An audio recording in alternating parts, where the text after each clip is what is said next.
Nous avons tant de choses, mais toi, tu connais notre cœur et tu sais tout ce dont nous avons besoin. Nous sommes si heureux de pouvoir te les faire connaître par la prière, sachant que tu comprends et que tu nous accorderas ta bonté. Non pas parce que nous en sommes dignes, mais parce que tu nous l'as promise. Je suis certain que dans l'Église ce matin, il y en a beaucoup qui ont des requêtes pour cause de maladies et différents besoins. Nous te les amenons humblement maintenant et nous t'implorons de faire descendre sur chacun d'eux ta tendre miséricorde et ta puissance de guérison. Nous prions aussi pour ceux qui sont convalescents et pour ceux qui n'ont pas pu venir à l'église ce matin. Nous prions aussi pour tous ceux qui sont rassemblés ici maintenant. Beaucoup sont malades et ont des besoins. Nous les voyons avec des béquilles, dans des fauteuils roulants, et ils ont besoin de ta miséricorde. Nous te prions, Seigneur, de le leur accorder en abondance. Puissent-ils repartir d'ici dans la joie, guéris et en bonne santé. Il y en a beaucoup qui ne laissent pas paraître leur affliction, et pourtant, peut-être qu'un problème cardiaque est sur le point de les emporter, ou un cancer, ou un démon redoutable. Seigneur, nous prions qu'ils soient chassés ce matin et qu'ils repartent d'ici heureux et en bonne santé. Nous avons une pensée pour ce petit garçon qui se meurt. Un bien-aimé vient de nous informer qu'il a un cancer et qu'il va mourir aujourd'hui. Si ta miséricorde ne s'étend pas sur cet enfant, ô Seigneur Dieu, sois miséricordieux envers ce petit garçon. Accorde-lui la délivrance, Seigneur, si telle est ta volonté divine. Nous sommes si heureux de son témoignage, du fait qu'il a accepté ton sang, au point qu'il a demandé à son Père de l'enterrer tout de rouge vêtu, pour que l'on sache qu'il était couvert par le sang. Nous te remercions, Seigneur, pour la foi si vaillante de ces petits héros qui marchent au pas vers la fin de leur vie et qui embrassent en leur cœur la croix et qui, par ce choix, montrent la marque du sang. Si cela est possible, Seigneur, épargne ce petit garçon, fais qu'il vive. Nous l'avons demandé pour d'autres personnes. Et aussi nous prions pour les services de ce matin, Seigneur. Peut-être y en a-t-il ici qui ne te connaissent pas comme leur sauveur. Si c'est le cas, puisse ce jour être le jour où ils trouveront que tu es précieux dans leur vie en tant que sauveur. Et que ceux qui ont besoin de guérison te trouvent en tant que guérisseur. Seigneur, puisses-tu venir à ton serviteur ce matin.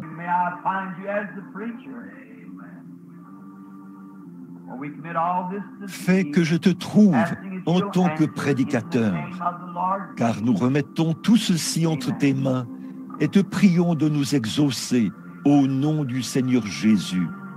Amen. Nous sommes toujours heureux de venir dans la maison du Seigneur, dans l'assemblée des premiers-nés. Et comme d'habitude, j'étais en retard. Je ne pensais pas pouvoir arriver ici sans faire de l'autostop. Ça, c'est une bonne plaisanterie à l'égard de ma femme. Elle est assise ici quelque part. Quand elle est partie ce matin, j'étais en train d'étudier au sous-sol. Et elle a dit, « Billy, j'ai les clés. » Et par la suite, j'ai constaté qu'elle avait aussi les clés du garage. Il m'était impossible d'entrer. C'était vraiment quelque chose.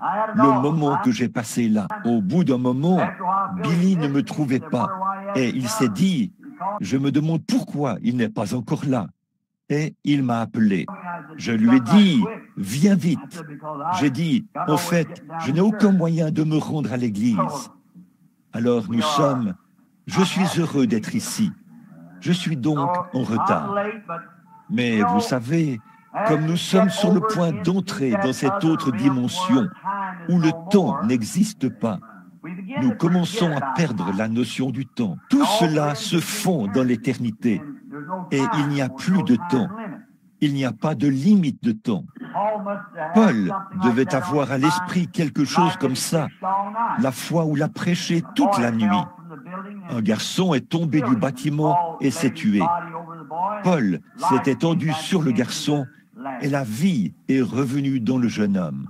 Je crois que le pasteur m'a dit à l'instant qu'il y a un petit bébé qu'on veut consacrer ce matin.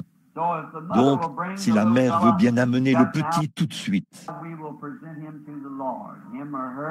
nous le présenterons au Seigneur, le petit ou la petite, quel qu'il soit. Et j'aime bien les services de consécration. Voudrais-tu t'avancer, frère Neville? Bonjour, sœur. Quel est le nom du petit? Frank Wayne Dabney. Vous n'auriez pas un lien de parenté avec Robert Dabney, par hasard? Frank Wayne Dabney. Quel âge a-t-il? 8 semaines. Ça ne fait pas bien longtemps qu'il est dans ce monde cruel. Eh bien, il est le fruit de votre union. Et maintenant, vous voulez le présenter à Dieu, afin qu'il soit son serviteur. Pas vrai, sœur? Que Dieu vous bénisse. Eh bien, je tiens ici entre mes mains un petit trésor. Il est vraiment mignon. Regardez-le donc, le petit Frank Dabney. Prions. Cher Père Céleste, au jour où tu marchais ici sur la terre, sous la forme d'un homme appelé le Seigneur Jésus, on t'amenait des petits-enfants. Tu leur imposais les mains et tu les bénissais. Et tu disais, laissez venir à moi les petits-enfants et ne les en empêchez pas, car le royaume est pour ceux qui leur ressemblent. Cette mère a remis entre mes mains ce matin ce petit garçon que je te présente. Je te prie, Seigneur, de bénir ce petit enfant. Bénis son foyer. Puisse-t-il être élevé dans un foyer chrétien. Puisse ses parents l'élever en l'instruisant selon Dieu. Et s'il y a un lendemain, puisse-t-il prêcher l'Évangile, si tel est ce que tu as établi. Accorde-lui une longue vie, en bonne santé. Bénis ses parents. Puisse toute bonne chose que tu as promise venir sur ce petit garçon. Sa mère l'a remis entre nos mains, du fait que nous sommes les anciens de l'Église. Et maintenant, nous te le présentons. Au nom de Jésus-Christ, veuille bénir cet enfant. Amen. Que Dieu te bénisse, petit Franck. Je pense qu'ils sont vraiment mignons. J'étais censé prier là-dessus une fois que je serai sous l'onction. Nous avons ici quelques mouchoirs sur lesquels il faut prier. Mais je préférerais le faire après que nous aurons commencé à prier pour les malades et que l'onction pour le service sera descendue. Aussi, vaudrait-il mieux que nous prions là-dessus à ce moment-là. Je suis content de voir que beaucoup de mes amis sont ici. Je crois voir frère Charlie Cox, là derrière, dans l'auditoire. Et je vois aussi frère John O'Bannon, de Louisville, et beaucoup d'autres amis qui sont là, que je reconnais. Nous sommes donc heureux que vous soyez ici, assemblés avec nous ce matin pour servir le Seigneur.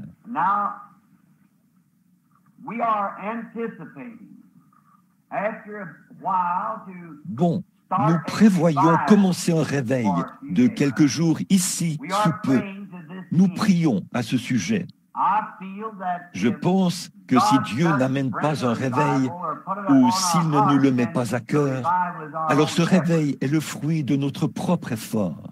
Et si nous attendons et que lui sent qu'il est temps d'avoir un réveil, alors il nous met cela à cœur. Puis nous ressentons le besoin d'avoir le réveil. D'autres amis sont assis ici. Le père et la mère de frère Wood, l'un de nos administrateurs ici à l'église. Nous sommes heureux de les avoir parmi nous ce matin. Hier, en descendant la rue, il y avait un homme qui habitait ici en ville. C'était un homme assez fruste. Je l'ai toujours aimé. C'était un gentil garçon. Et ma femme habitait à côté de chez eux. C'était un genre de chanteur, un musicien, et il avait l'habitude de s'asseoir là, coiffé d'un grand chapeau de cow-boy, de tapoter du pied et de jouer de la scie musicale. Mais il travaillait pour la WPA. Et un jour, il s'est passé quelque chose qui m'est toujours revenu à l'esprit, ou plutôt, qui m'est longtemps resté à l'esprit. Cela ne m'a jamais quitté. Il avait plusieurs petits-enfants et une charmante épouse. Ils étaient pauvres au possible, comme nous le sommes tous. Et je les voyais qui attendaient en rang, debout sur le perron, l'arrivée du chèque de la WPA. Le facteur est arrivé dans leur rue. Ils étaient si heureux. Le lendemain, c'était Pâques. Ils allaient recevoir des bonbons de Pâques ou quelque chose du genre, une fois que le chèque de papa serait arrivé. Et quand le facteur est arrivé, il n'avait pas le chèque de papa. On pouvait voir la déception sur le visage de ces petits-enfants. Et cette si grande déception m'est toujours restée à l'esprit. Je n'avais pas revu cet homme depuis des années. Et hier, en descendant la rue, quand ma femme et moi sortions du supermarché ou du Quaker Maid au centre-ville, et sur qui d'autre suis-je tombé face à face, sinon lui. Et l'une des premières choses qu'ils ont voulu que je sache, c'est qu'il était devenu chrétien. Il n'avait pas bu depuis des années. Je suis heureux de vous voir ici à l'église ce matin, Monsieur Lockton. Il est assis ici à l'avant. Il est membre de l'église de frère Junior Cash à Charlestown, dans l'Indiana. Un très bon frère. C'est tellement mieux d'être un chrétien que d'être là-bas dans le monde, n'est-ce pas? Maintenant, je pense qu'il chante dans les émissions et qu'il joue sa musique pour la gloire du Seigneur. Voilà un autre trophée de la grâce étonnante de Dieu. Voudriez-vous vous lever, Monsieur Lockton? Autrefois, cet homme était un ivrogne. L'un de ces musiciens qui jouent lors des danses folkloriques, vous savez, ces violonistes et tout. Aujourd'hui, tout cela est converti dans l'intérêt du royaume de Dieu.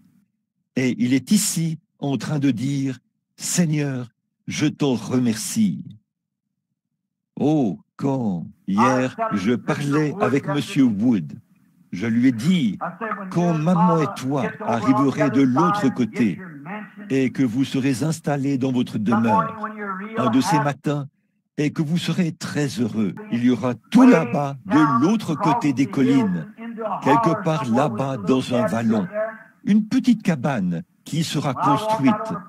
Et quand j'irai sur le perron, quand je sortirai pour me tenir sur le perron, je ferai retentir cet écho depuis ces vallons. Grâce infinie de notre Dieu, qui un jour m'a sauvé. J'étais perdu, mais maintenant il m'a retrouvé. Aveugle, maintenant je vois. Je parlais à Monsieur Wood, j'ai dit, eh bien, tapote maman sur l'épaule et dis, gloire à Dieu. Le brave frère Branham y est parvenu. Il est là-bas, dans sa petite cabane. Si jamais j'y arrive, ce sera par la grâce étonnante du Seigneur Jésus. Maintenant, pouvons-nous courber la tête un instant avant d'ouvrir la parole? Seigneur, nous sommes un peu comme un groupe d'enfants. Nous avons notre côté humain et nous avons notre sens de l'humour, notre communion fraternelle. Maintenant, nous sommes sur le point de commencer la partie la plus sacrée de tout service, lire la parole infaillible du Dieu vivant. Je te prie, Seigneur, de te servir de chaque parole pour nous parler. Ces paroles qui seront prononcées, puissent-elles pénétrer dans le cœur des gens et moissonner ce qu'elles étaient destinées à moissonner. Puisse le glorieux Saint-Esprit descendre parmi nous maintenant pour prendre ces paroles qui seront lues et nous les dispenser selon nos besoins particuliers. Car nous le demandons au nom de Jésus et à cause de lui. Amen. J'aimerais lire un passage dans le psaume 80. Berger d'Israël, prête l'oreille, toi qui mènes Joseph comme un troupeau, toi, assis entre les chérubins, fais luire ta splendeur. Devant Éphraïm, Benjamin et Manassé, réveille ta puissance et viens nous sauver. Ô Dieu, ramène-nous, fais luire ta face et nous serons sauvés. Éternel, Dieu des armées, jusque à quand ta colère fumera-t-elle contre les prières de ton peuple? Tu leur as fait manger un pain de larmes et tu les as abreuvés de larmes à pleine mesure. Tu as fait de nous un sujet de contestation pour notre voisin et nos ennemis se moquent de nous entre eux. Ô Dieu des armées, ramène-nous, fais luire ta face et nous serons sauvés.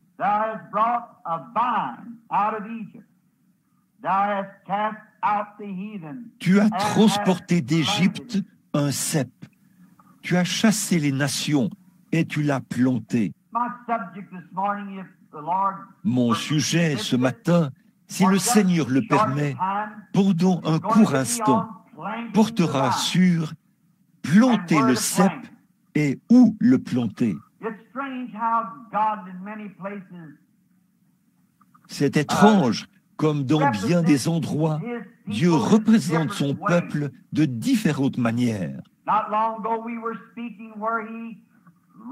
Il y a quelque temps, nous parlions de ce qu'il nous a représentés comme des aigles, étant donné qu'il est lui-même un aigle, et que nous sommes ces petits aiglons. Et j'espère que tout se passera bien. La dernière fois que j'ai prêché là-dessus, j'ai reçu une lettre où c'était dans cette grande ville.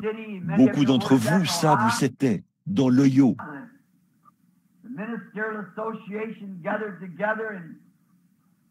Là où l'association pastorale s'est réunie et a condamné mes réunions, parce que je crois que Dieu appelle un homme à la vie éternelle dès avant la fondation du monde.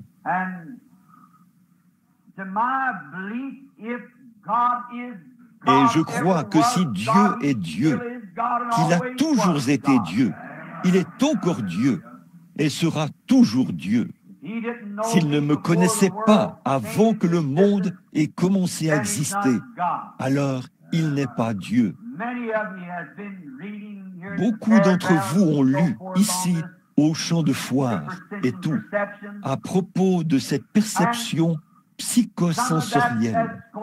Et naturellement, certaines de ces choses sont utilisées contre mon ministère. Mais si jamais vous avez étudié, ou si vous avez l'occasion d'étudier la mythologie, un mythe, c'est quelque chose qui donne l'impression d'exister, mais ça n'existe pas. Et dans les Écritures, nous voyons que Jambres et Jannes se sont opposés à Moïse, en faisant pratiquement la même chose qu'eux, lorsqu'ils ont jeté la verge par terre et que cela s'est transformé en serpent. Moïse a fait venir des fléaux et eux aussi, ils ont pu faire venir des fléaux. Mais ils ne pouvaient pas faire disparaître les fléaux. Ils ne pouvaient pas guérir parce que Dieu est le seul guérisseur. Cependant, il pouvait faire venir des fléaux, puis Moïse les faisait disparaître. Alors, l'épreuve de force finale est arrivée, où Moïse a fait exactement ce que Dieu lui avait dit de faire.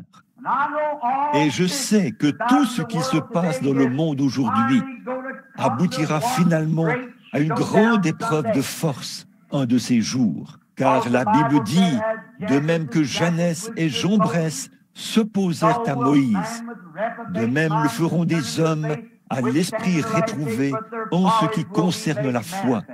Ils s'opposeront dans les derniers jours, mais leurs folies seront manifestes. C'est une prophétie qui doit s'accomplir. Et vous pouvez voir apparaître les deux camps maintenant. Mais Moïse a fait exactement ce que Dieu lui avait dit de faire. Il a jeté la verge par terre et elle est devenue un serpent. Et ces devins se sont présentés là. Chacun a jeté sa verge par terre et elle est devenue un serpent. Moïse est arrivé au bout de son intelligence et au bout de sa force. Mais c'est précisément à ça que Dieu veut nous amener, tout au bout de notre rouleau. Et là, il intervient. C'est bien là sa manière de faire. Peut-être que vous êtes si malade ce matin que le médecin dit que vous ne pouvez plus vivre. Quelqu'un qui se noie s'accrochera à n'importe quoi. C'est comme ça quand nous essayons de... Tout ce que nous pouvons faire nous-mêmes et qui relève de l'humain, nous le faisons. Mais quand on en arrive au point où il n'y a plus d'autre espoir, là, ceux qui ne croient pas à la guérison divine, y croiront sans hésiter. C'est leur seul espoir. Et Moïse était au bout de ses capacités. Dieu est alors intervenu et a fait en sorte que son serpent dévore le serpent de l'autre homme. Et là, son serpent n'existait plus. Maintenant, pour ce qui est de la perception psychosensorielle et de la mythologie et de tous les spirites, avant de commencer mon sujet, permettez-moi de mettre ceci au clair, avec l'aide de Dieu, si possible. Le diable peut faire en sorte que les choses paraissent normales, mais elles finissent toujours par démontrer qu'elles ne le sont pas. En effet, ils n'ont jamais réussi à obtenir une photo de ces différents esprits qu'ils prétendent faire apparaître. Parce qu'en fait, ils n'existent pas. Mais quand est venu le temps pour Dieu de prouver à la science qu'il était Dieu, il a permis que la photo soit prise. Ça demeure à toujours. L'examinateur a dit, la lumière a frappé l'objectif. Cette lumière était vraiment là. Ce n'était pas de la psychologie. Alors, vous voyez que ce que Dieu fait demeure. Le serpent de Moïse a avalé le serpent des autres. Et il a pu prendre cela et le tenir dans sa main, alors que leur serpent était là, à l'intérieur de ce bâton. Ce que le diable fait est un mythe. Ce que Dieu fait est réel. Alors j'aimerais que ceci pénètre profondément dans les cœurs. Quand Dieu sauve un homme, il est sauvé. Vous n'avez pas à vous inquiéter de revenir en arrière. Vous ne le pouvez pas. Ce que Dieu fait est éternel. Le diable peut vous manipuler et vous faire croire que vous êtes sauvé. Mais quand Dieu vous sauve vraiment, vous avez cela à tout jamais. Parce que vous avez la vie éternelle. Jésus l'a dit, celui qui écoute mes paroles et qui croit à celui qui m'a envoyé a la vie éternelle et ne viendra jamais en jugement. Mais il est passé de la mort à la vie. Ça, c'est aussi éternel que Dieu lui-même, parce que c'est sa parole. Dieu est un seul Dieu. Il ne peut pas se croiser à autre chose. Il est indivisible. Dieu est Dieu. Le premier commandement dit, tu n'auras pas d'autre Dieu devant ma face. Donc, on ne peut pas mélanger de l'huile et de l'eau et faire en sorte que ça marche bien. C'est soit de l'eau, soit de l'huile. Et Dieu demeure le même Dieu.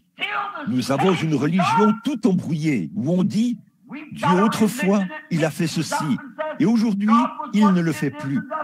Pour cela, nous essayons de mélanger de l'huile et de l'eau. car l'Écriture dit, il est le même hier, aujourd'hui et éternellement. Ça ne se mélangera tout simplement pas avec l'incrédulité. La foi ne le fera pas. Nous avons foi en Dieu. C'est éternel. L'incrédulité a toujours existé, depuis le Jardin d'Éden. Dieu a toujours voulu que son peuple croie ceci.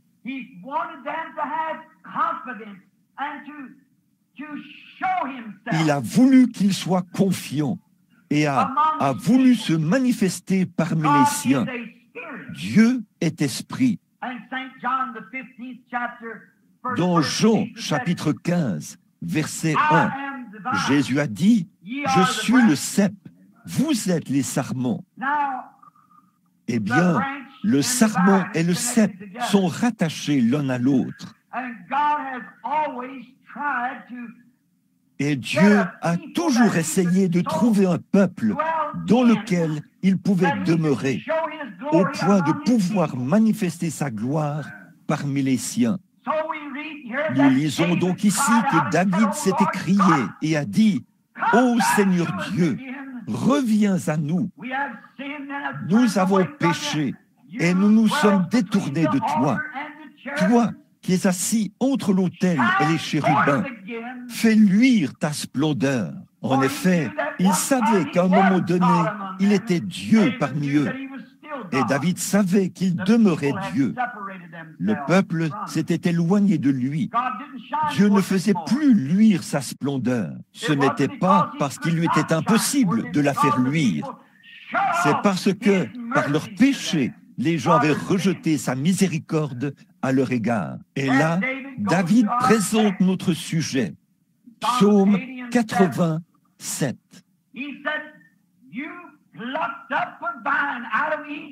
Il a dit, « Tu as déraciné un cep de l'Égypte, tu l'as transporté et tu l'as planté dans une bonne terre. » Il s'agissait d'Israël, le peuple de Dieu qui était en Égypte.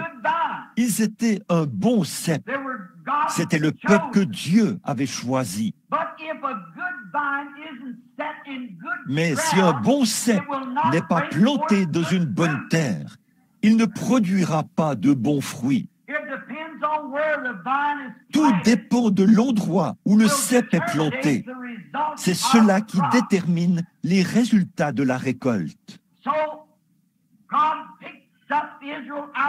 Aussi Dieu a-t-il sorti Israël d'une terre aride. C'est un peu comme aujourd'hui. Nous avons dans le pays beaucoup de grands et braves croyants qui se retrouvent dans toutes les églises dénominationnelles.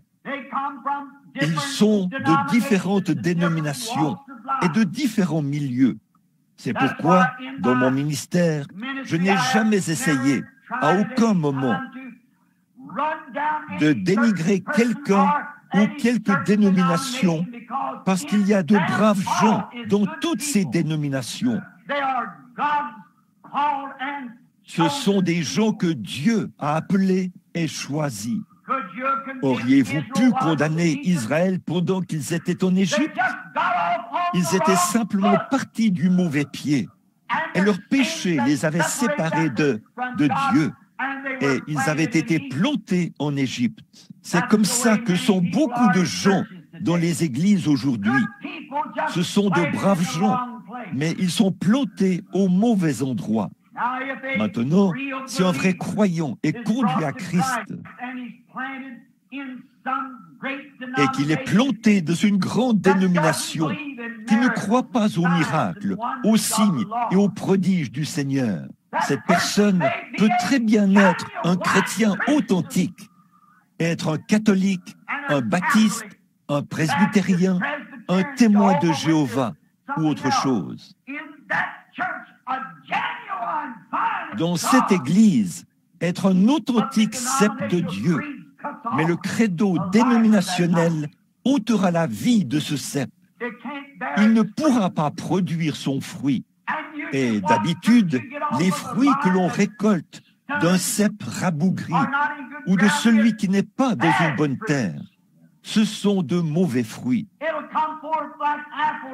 Ils pousseront comme poussent les pommes. Ils seront ratatinés et rongés par les vers. Ils deviendront la proie de tous les insectes. Un cep en bonne santé n'a même pas besoin d'être vaporisé. Il est en assez bonne santé pour repousser tous ses ennemis. C'est pareil pour un chrétien né de nouveau. On n'a pas besoin de les vaporiser tout le temps et de leur passer la main dans le dos.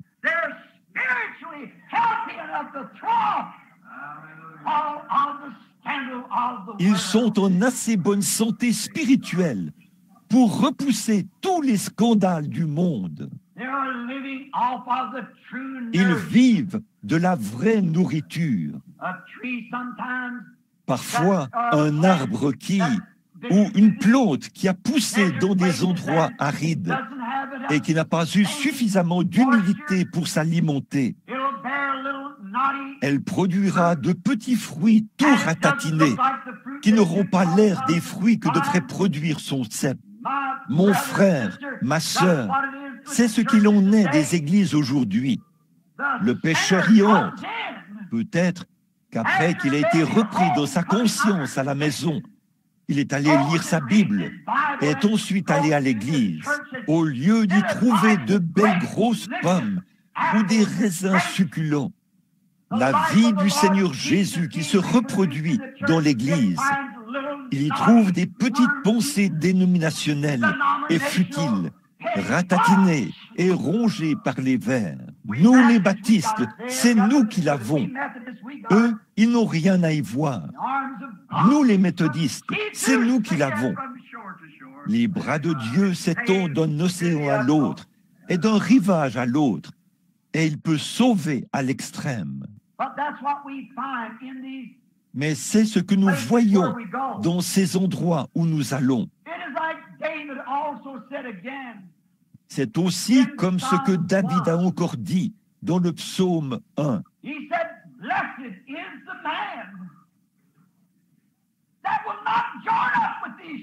Il a dit, « Heureux l'homme qui ne marche pas en compagnie des moqueurs et des impies, qui ne s'associe pas à eux, qui ne s'assied pas avec eux. » Vous savez, les moqueurs qui disent « Les jours des miracles sont passés ».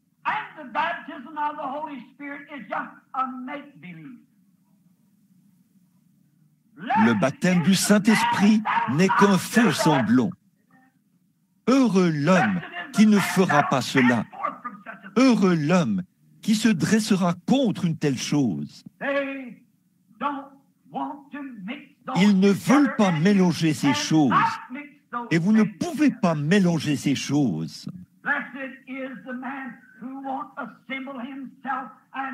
Heureux l'homme qui ne s'associera pas à l'une de ces choses, qui renie la puissance du Seigneur. La Bible dit, sortez du milieu d'une telle chose, car il viendra un jour où ils seront emportés, enflés d'orgueil, aimant le plaisir plus que Dieu, ayant l'apparence de la piété, mais reniant ceux qui ont fait la force. Éloigne-toi de ces hommes-là. Heureux l'homme qui ne s'associera pas à ces moqueurs pour se moquer des gens.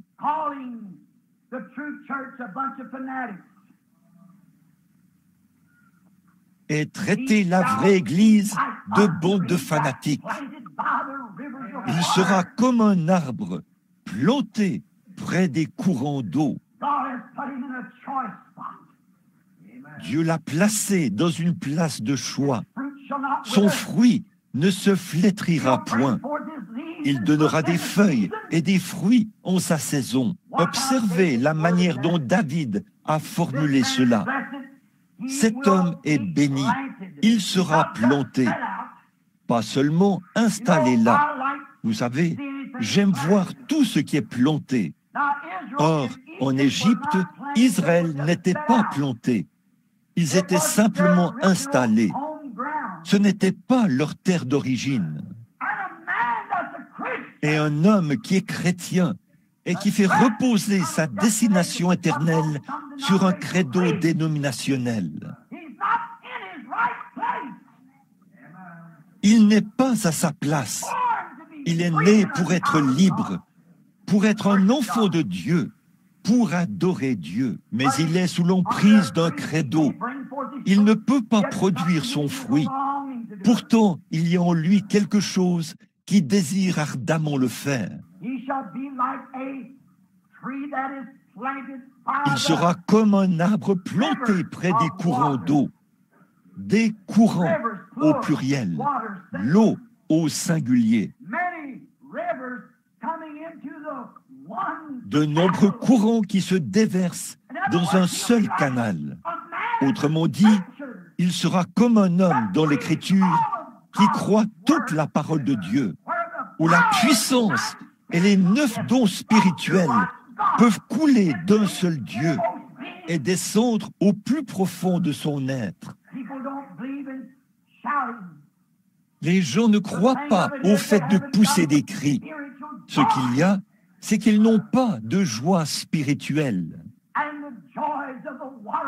Où les joies des eaux de la vie peuvent couler en eux. C'est bien ça le problème du Branham Tabernacle.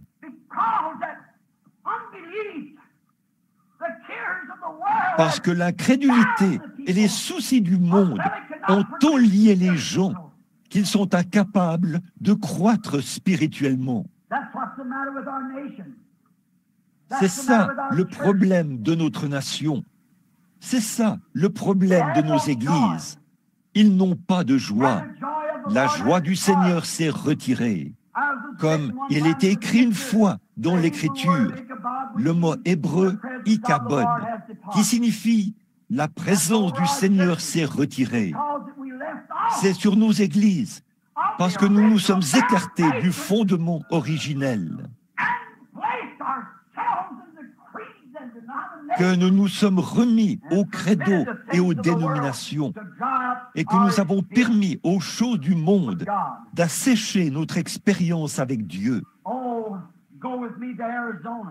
Oh, venez avec moi en Arizona, que j'aille avec vous dans les déserts que j'ai parcourus pendant tant d'années. Tout ce qui se trouve dans le désert a une épine. Si vous arrivez devant n'importe quelle petite plante, ne vous en approchez pas, elle vous piquera. Ces épines sont toujours bien dressées, prêtes à piquer tout ce qui s'en approche. Qu'est-ce qu'il y a? Qu'est-ce qui a fait qu'il y ait ces épines? C'est dû à l'absence d'eau. Voilà ce qui l'a desséché. Cette épine, c'est une feuille qui s'est enroulée. À cause du manque d'eau, elle est devenue une épine. C'est pareil pour l'Église aujourd'hui. Quand l'Église s'éloigne de la source de la vie, quand elle s'éloigne des joies du salut, quand elle s'éloigne du Seigneur Dieu, à ce moment-là, cette personne devient une épine.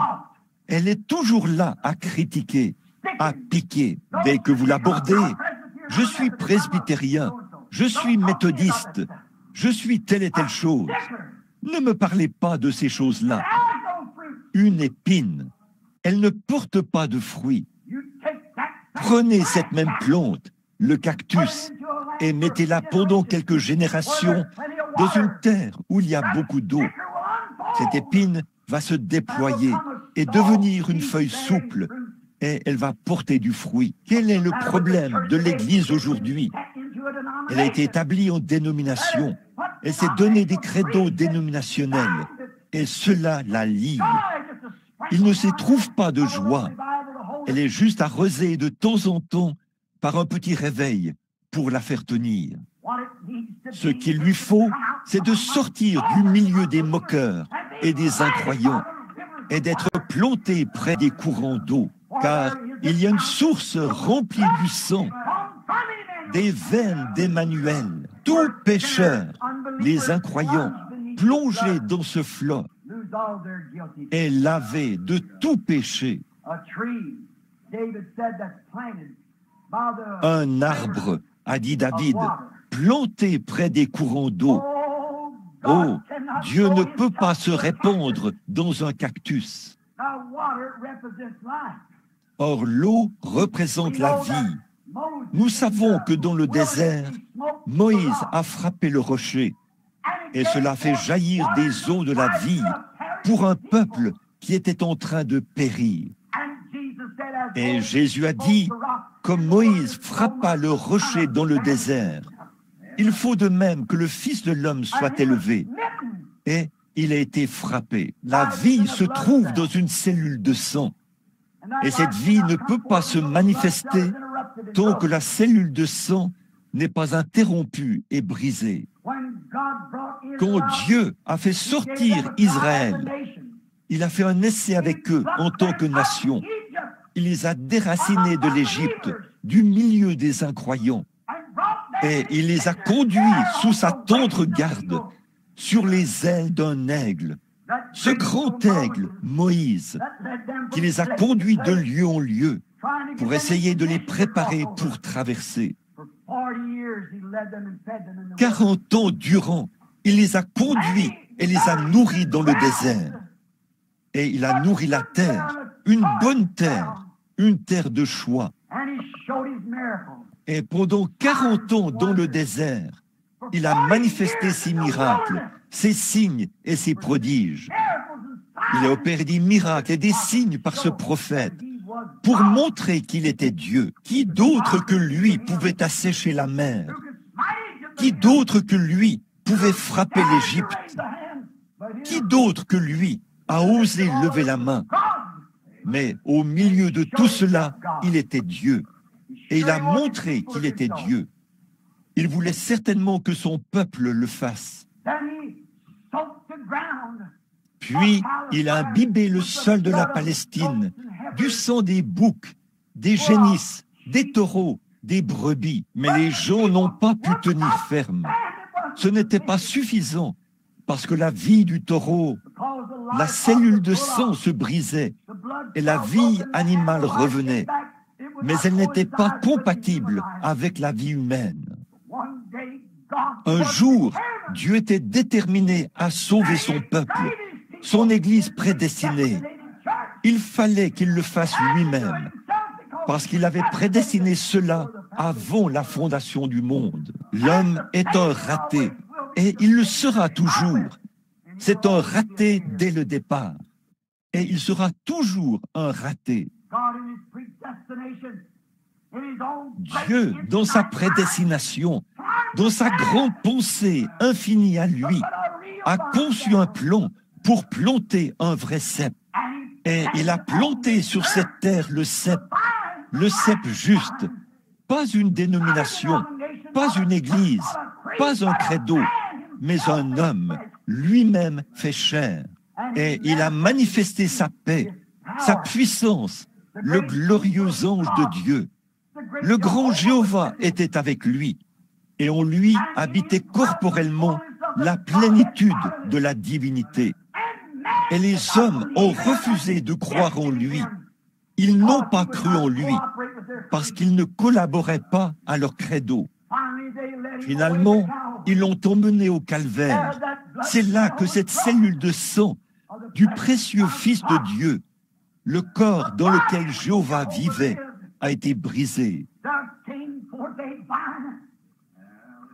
Il en est sorti un cep dont les racines étaient dans la gloire et les sarments sur la terre, pour produire une église du Dieu vivant qui manifesterait sa résurrection et sa puissance. Qui sont ces hommes et ces femmes qui renieraient cette église, le cep du Dieu vivant, la présence infaillible du Seigneur Jésus dans son église, pour qu'il vive et manifeste ses sermons prédestinés, qu'il s'est approprié avant la fondation de la terre. Et il a juré par eux qu'il les ressusciterait. Et son Église aujourd'hui, avec la gloire de sa résurrection qui vit en elle. Je suis le cep, vous êtes les sarments. Chaque fois que le cœur bat, le sang est poussé vers chaque membre du corps. Chaque fois que le cœur fidèle de Dieu bat, cette pulsation se répand dans toute l'Église par le nom de Jésus-Christ. Tout ce que vous demanderez en mon nom, je le ferai. Je suis avec vous tous les jours, jusqu'à la fin du monde. Ce n'est pas étonnant que Pierre ait dit le jour de la Pentecôte, « Repentez-vous et que chacun de vous soit baptisé au nom de Jésus-Christ pour la rémission de vos péchés, et vous serez remplis de la vie du cep. » C'est le Saint-Esprit qui donne son nom. Et si nous sommes rattachés à lui, il est rattaché à Dieu, parce qu'il était la racine et la postérité de Dieu. Il est venu sur la terre. La terre a été faite par lui. Il est venu dans le monde, et le monde ne l'a point connu. Ainsi donc, aujourd'hui, il, après sa mort, afin de donner la cellule de sang pour qu'elle soit brisée, afin que par le sang de Jésus-Christ, une église puisse être sanctifiée et mise en ordre, pour que le glorieux Saint-Esprit, qui est la vie du cep, la vie éternelle du cep, pour que les pulsations du Saint-Esprit puissent parcourir chaque membre de l'Église du Dieu vivant. Ce n'est pas étonnant qu'ils soient des gens bizarres et étranges. Ce n'est pas étonnant qu'ils agissent bizarrement. Ils n'ont plus rien à faire avec ce monde, car ils sont morts et ensevelis en Christ et sont ressuscités pour une nouvelle vie, afin d'être les prémices de ceux qui jouissent de la résurrection spirituelle, de sorte que le Saint-Esprit traverse chaque membre pour manifester la gloire de Dieu, comme Dieu l'a fait en Égypte quand il a fait sortir le cep. Toutefois, il existe une vigne sauvage. La Bible en parle dans 2 Rois. Et l'avez-vous remarqué? Quand ce prédicateur est allé cueillir des pois, il s'est retrouvé dans la vigne sauvage. Ces vignes sauvages devaient pousser près d'un séminaire quelque part, parce que c'était près de l'école des prophètes. Et il a cueilli des coloquintes plein son vêtement. Puis, il les a mises à cuire dans une marmite et a essayé de les mélanger avec du vrai potage authentique. Et ils se sont écriés, « La mort est dans le pot. » Frère, il y a une vigne sauvage qui a poussé.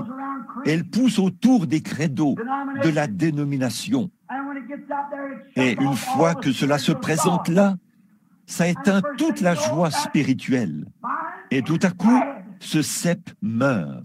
Mais Dieu est déterminé à ce que son cep ne meure pas. Alors, il l'a déraciné de ses credos, l'a rempli du Saint-Esprit, et il l'a installé au nom de Jésus-Christ. C'est là que l'Église peut palpiter et vivre, savourer et sentir la présence du Dieu vivant, le voir agir et faire les choses qu'il a faites quand il était ici sur la terre. Pourquoi ses sarments, son lien, sa racine, son commencement était Dieu?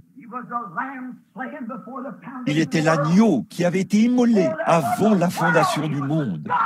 Avant que le monde soit, il était avec Dieu.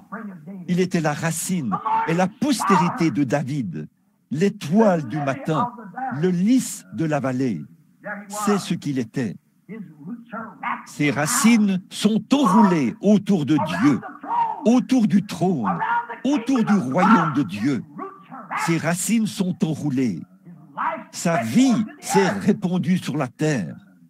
Et il a donné sa vie afin de pouvoir retourner aux racines pour de nouveau émettre des pulsations, afin que des sarments sortent de ce cep, c'est-à-dire son Église, qui produit les mêmes résultats que lui lorsqu'il était ici sur la terre, ce qui fait de lui le même hier, aujourd'hui et éternellement. Ô Église du Dieu vivant, croyez ceci, c'est la vérité. Le voilà. Lorsque le véritable Esprit de Dieu agit sur le croyant, il dit « Amen ». à tout ce que dit l'Écriture. Pourquoi? C'est que le Saint-Esprit qui a écrit la Bible est en lui et fait palpiter sa vie. Qui est présent ou ce que n'importe qui peut dire, ça lui est égal. Il s'accorde toujours avec la parole.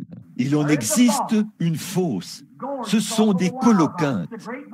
Elles proviennent d'une vigne sauvage. C'est une vigne imposante. Elle emplit toute la terre, mais c'est la mort. On en a jeté beaucoup de ces choses parmi les gens. Mais rappelez-vous, la farine ramène à la vie. Déracinez cela et placez-le dans un lieu magnifique qui est Jésus-Christ. Quelle que soit sa parole, qu'elle soit pour vous, Amen.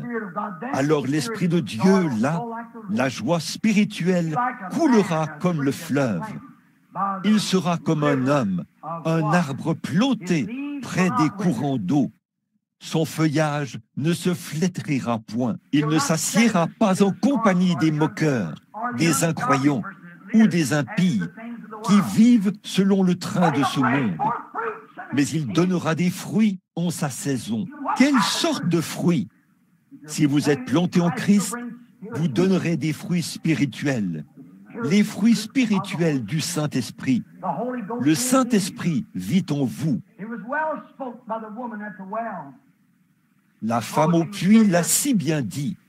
Pour terminer, nous dirions ceci.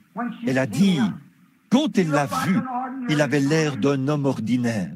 Il n'y avait rien pour attirer les regards plutôt. En effet, l'Écriture dit, son aspect n'avait rien pour nous plaire. Nous détournions le visage de lui. Et les gens font la même chose aujourd'hui.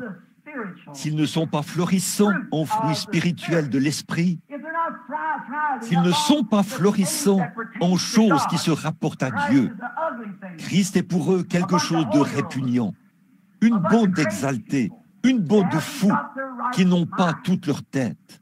Mais le croyant, quant à lui, il s'y attache. C'est la vie éternelle. Rien ne peut nous séparer de l'amour de Dieu. Ni la mort, ni le chagrin, ni la famine, ni rien ne peut nous séparer. Nous avons la sécurité éternelle sous sa protection. Nous y voilà, lorsqu'il étreint la croix. La femme a dit, quand il a posé cette question, « Veux-tu m'apporter à boire ?» Elle a dit, « Toi, un homme, un juif, vous n'avez pas coutume de me poser à moi, une Samaritaine, ce genre de questions. » Il a dit, « Mais si tu savais, autrement dit, disons-le comme ceci, si tu savais combien tu es proche de la source de la vie, je te donnerai une eau que tu ne viendrais pas puiser ici. Je te transplanterai, toi qui es samaritaine. Je t'amènerai, toi qui es pécheresse. Ça, c'est l'incroyant, celui qui n'y croit pas. Si seulement tu me laisses déraciner ce matin, a-t-il dit, je te planterai près des courants d'eau par le baptême du Saint-Esprit. Je te mettrai dans un état tel que tu croiras que chaque parole que je prononce est la vérité. Si seulement tu me laissais te déraciner ce matin, tu serais un bon sarment. Tu n'es pas à ta place dans cette vigne sauvage. Ta place est ici.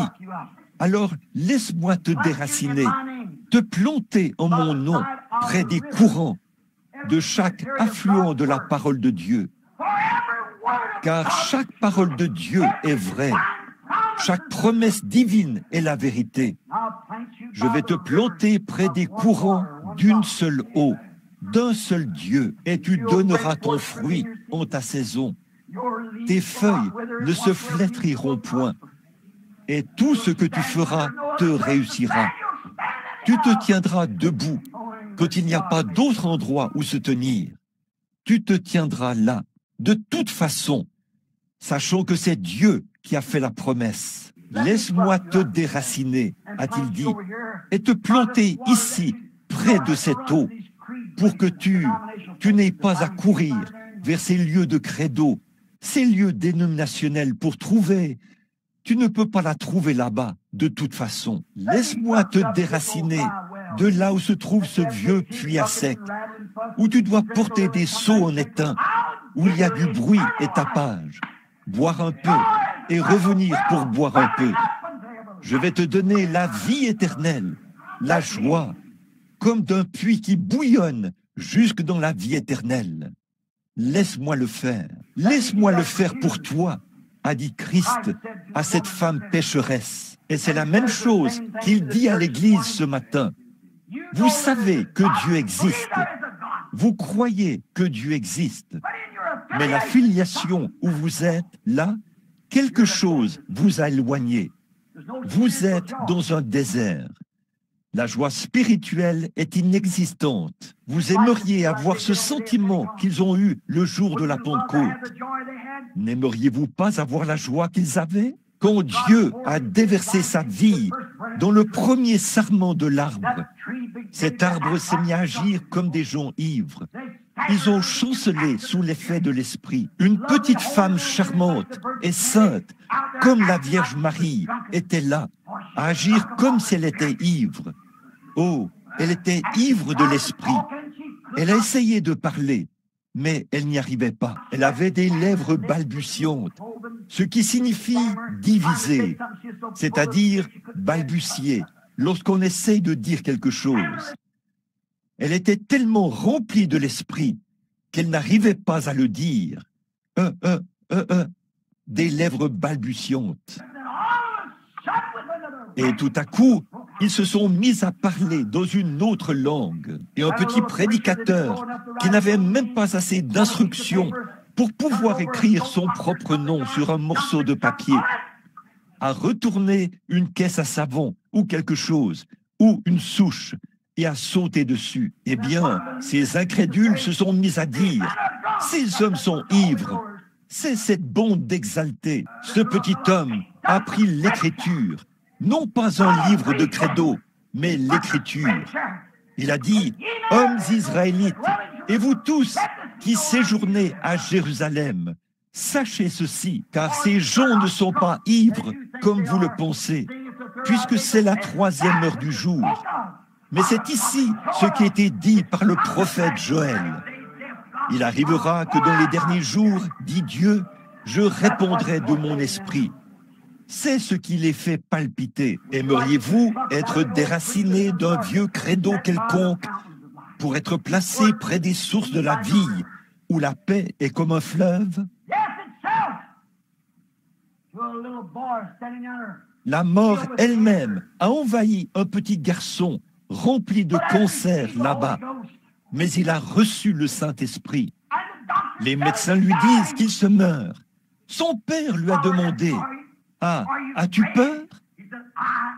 Il a dit, « Je suis prêt, je suis prêt. » Et pour laisser un témoignage à ce monde, enterre-moi tout de rouge vêtu, car ce sera un signe que le sang de Jésus-Christ m'a couvert. C'est ce que cela fait. La joie, comme un fleuve, peut affronter la mort, affronter le monde, affronter la tentation, faire face aux critiqueurs et briller comme un ange. Pourquoi? Votre vie ne vous appartient pas. Vous êtes mort.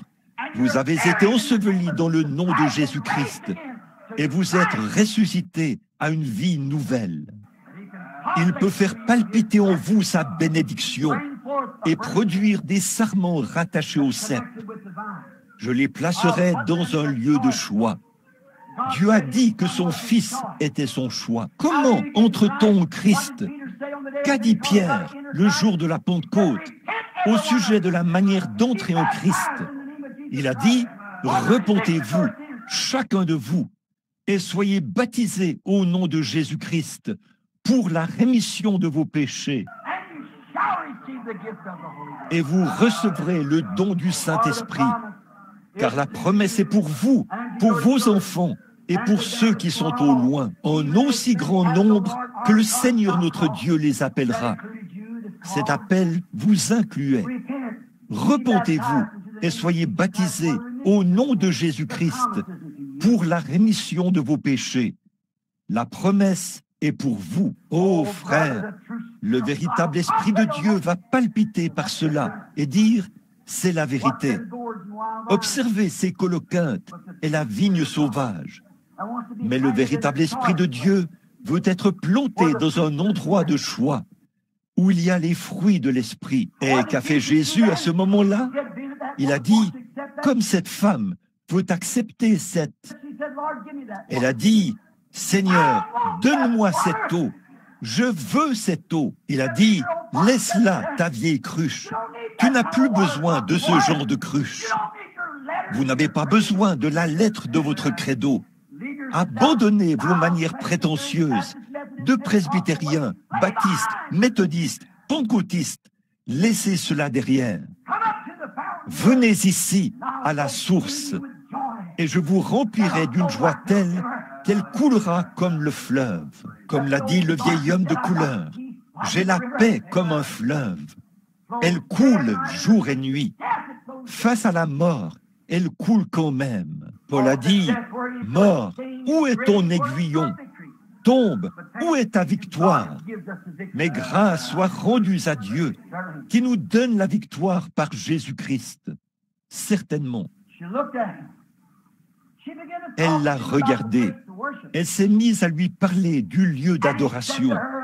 Et il lui a dit, va chercher ton mari. Je vais lui faire savoir que Dieu vit encore. Je suis le cep.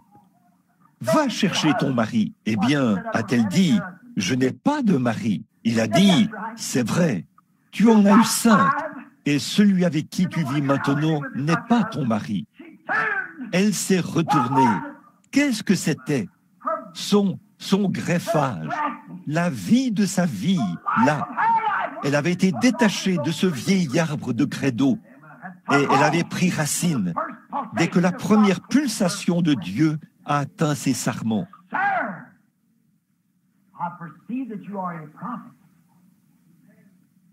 Seigneur, je vois que tu es prophète, et je sais que l'Écriture dit que le Messie viendra et qu'il fera ces choses.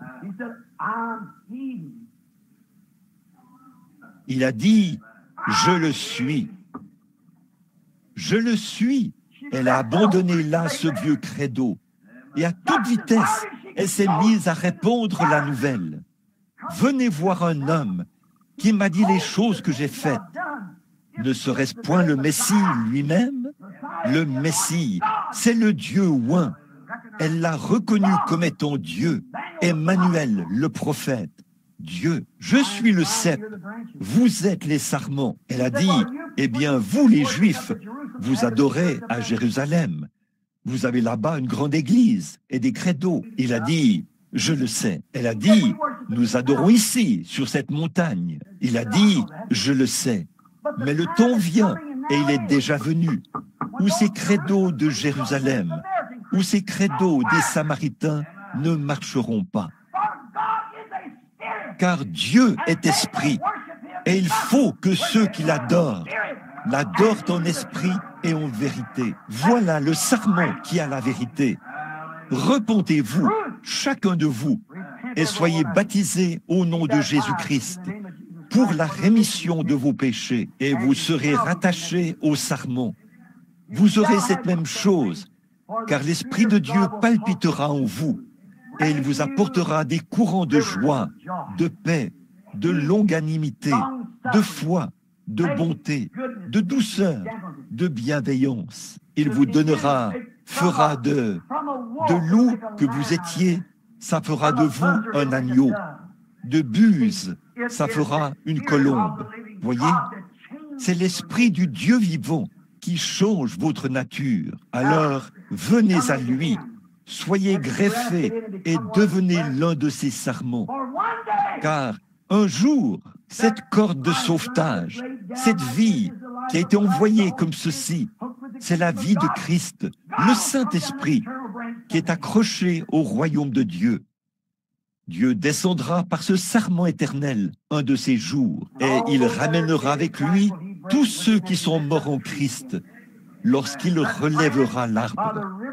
Ceux qui sont plantés près des courants de la vie, là où l'arbre toujours vert ne flétrit jamais et ne perd jamais ses feuilles. Alors qu'il vous tend un sarment ce matin, recevez-le, mon cher ami, et soyez déraciné de votre péché.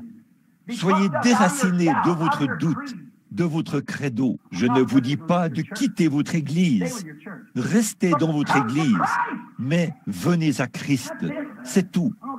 Peu m'importe l'Église que vous fréquentez, pourvu que vous veniez à cette source remplie de sang. Recevez sa vie et laissez-la vous élever au-delà de l'admiration du monde, au point que toutes les choses du monde sont mortes. Celui qui aime le monde ou les choses du monde, l'amour de Dieu n'est même pas en lui.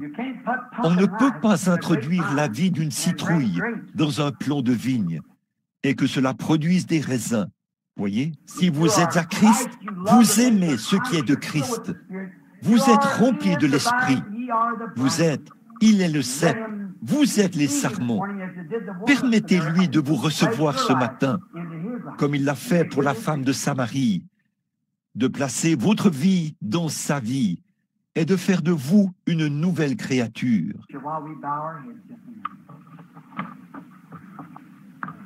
Pendant que nous courbons la tête un instant, avons compris, y en a-t-il qui voudraient lever la main pour dire « Priez pour moi, frère ».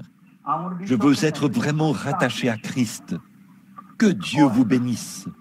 Oh, c'est merveilleux. Je veux être vraiment rattaché à Christ, à tel point que ma vie brillera pour lui. Sors-moi de toutes mes peurs, mes doutes, mes frustrations et mes credos, et plante-moi en lui ce matin, afin que je puisse avoir la paix comme un fleuve. Je suis si nerveux. Je ne sais pas où je vais.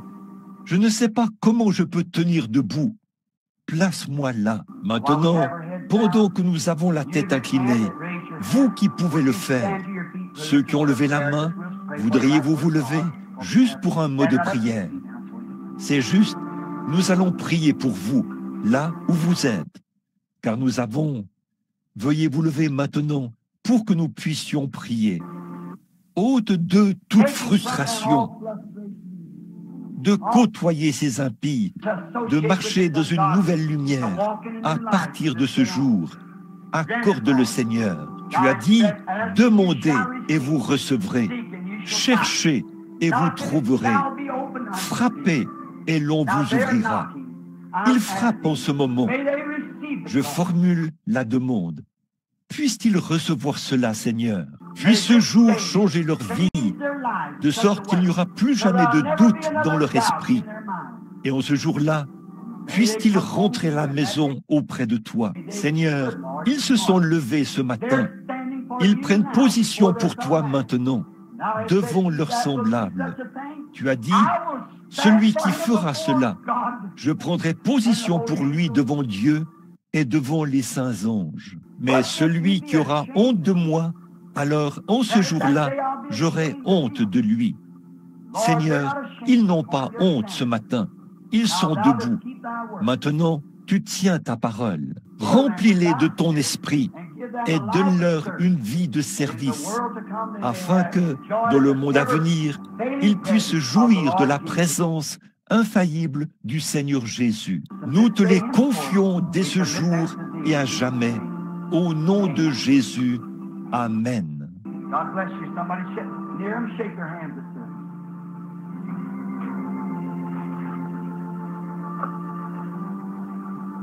Que Dieu vous bénisse. Que quelqu'un qui est près d'eux leur serre la main. Ceux qui sont près d'eux.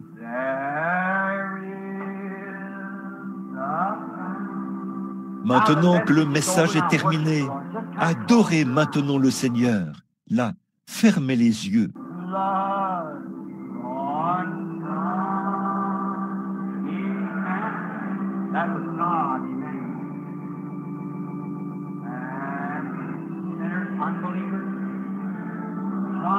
Dépêchez-vous, courez, venez.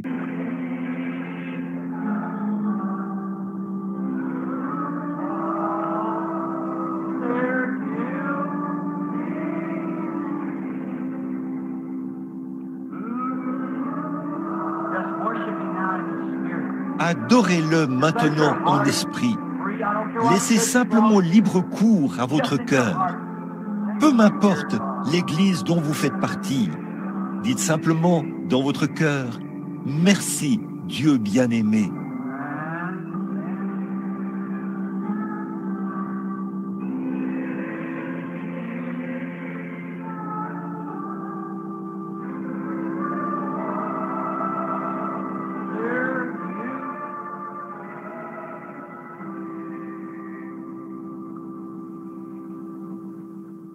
Maintenant, je veux que vous leviez la main, vous les chrétiens, là, les croyants, et que vous chantiez ceci avec moi. There stands my faith, I saw that sweet thy glory.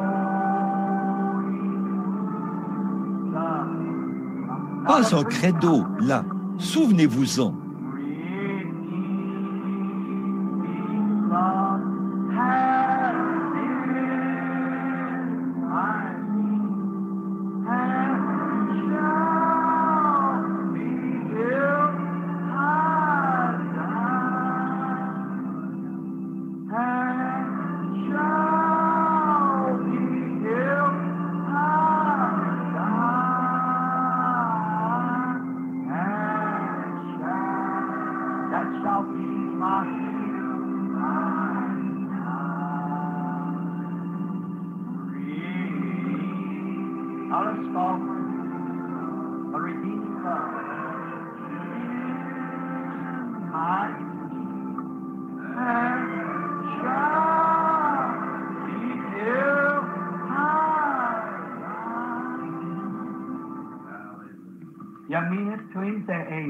Êtes-vous sérieux envers lui?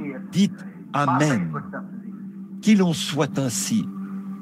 Ma foi regarde à toi. Combien sont malades et ont des besoins ce matin? Après l'aide spirituelle, vous avez besoin d'une aide physique. Levez la main pour que nous puissions vous voir. J'ai un besoin, frère Branham. Me voici. Je suis malade. Je n'arrive pas à retrouver la santé. J'ai essayé. Je suis allé chez le médecin. J'ai fait tout mon possible, mais je n'y arrive pas, semble-t-il. Mais je crois que Dieu va me rétablir. Vous croyez cela? C'est sa promesse. Maintenant, êtes-vous planté près des courants d'eau? Quelle eau? Ce Christ qui était frappé. De même que du rocher ont jailli les eaux pour sauver de la mort un peuple qui périssait. Christ a été frappé pour que de son corps sorte le Saint-Esprit, afin que le peuple qui se meurt ne périsse point, mais qu'il ait la vie éternelle. Êtes-vous? Il y a beaucoup de choses. Dieu a fait la promesse qu'il guérira. Il a été blessé pour nos transgressions, brisé pour notre iniquité. Le châtiment qui nous donne la paix est tombé sur lui. C'est par ses meurtrissures que nous sommes guéris. Des courants d'une seule eau, le Saint-Esprit. Il y a premièrement des apôtres, des prophètes, des docteurs, des évangélistes, des pasteurs. Des courants d'une seule eau. Il y a diversité de dons. Certains sont appelés à prophétiser. Certains sont appelés, le don de guérison leur est donné. Certains ont la sagesse. Certains ont la connaissance par le même esprit. Certains parlent en langue. Certains interprètent. Tous par le même esprit. 1 Corinthiens 12. Qu'est-ce? Des courants de grandes eaux, d'une grande eau, de nombreux courants d'une seule eau. Le Saint-Esprit qui donne beaucoup de dons et de bénédictions de partout. Il apporte aussi de riches dons, des dons de guérison, des dons de salut, des dons du Saint-Esprit pour agir dans votre Église, parmi les gens, des courants. Et la joie comme le fleuve est la source, comme c'est beau.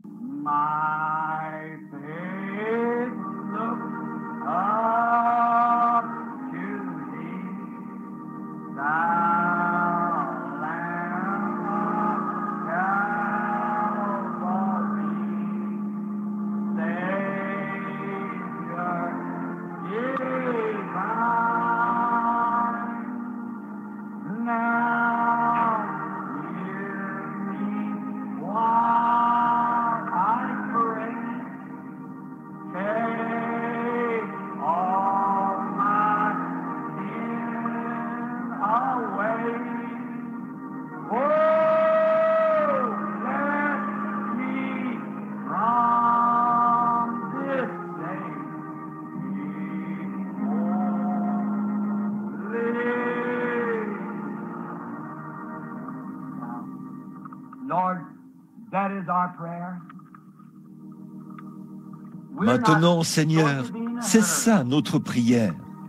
Nous n'allons pas nous précipiter. C'est le sabbat. C'est le jour que tu as créé. Nous devrions t'adorer tout au long de la journée. Toute la journée et toute la nuit, a dit le poète.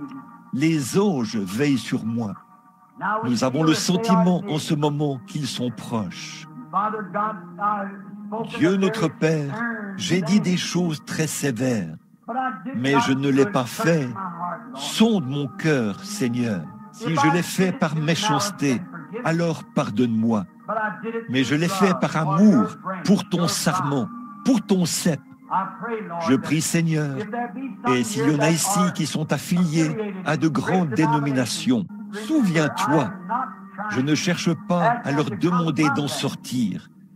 Tout ce que je leur demande, c'est de ne pas être liés à leur credo, mais de venir à toi, afin d'être déliés et formés, et que l'Esprit soit déversé en eux. Alors leur Église deviendra une meilleure Église, une Église spirituelle, celle que tu viens chercher, celle qui est sans tache ni ride, lavée dans le sang de l'agneau.